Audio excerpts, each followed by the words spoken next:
Deve ser por isso que a gente se aproximou, né? Deve ser por isso que a gente se gostou de cara. Que a gente fez tudo o que fez.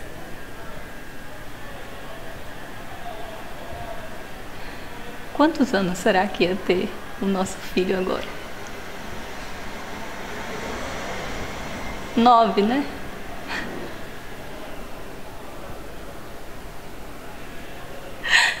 Nove anos.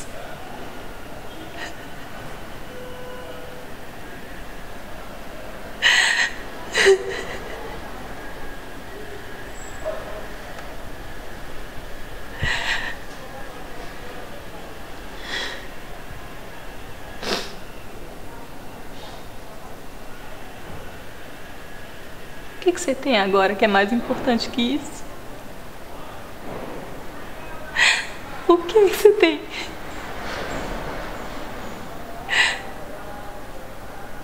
Eu não tenho nada. Nada é mais importante que isso pra mim.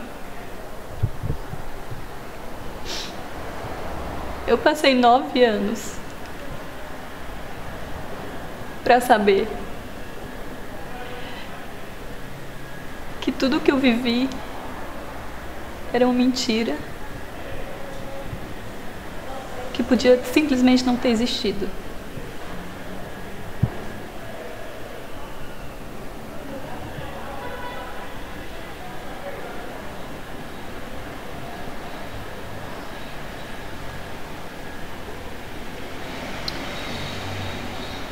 Você faz um favor pra mim?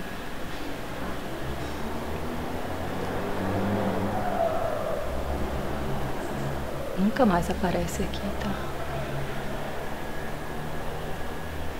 Nem quando eu morrer.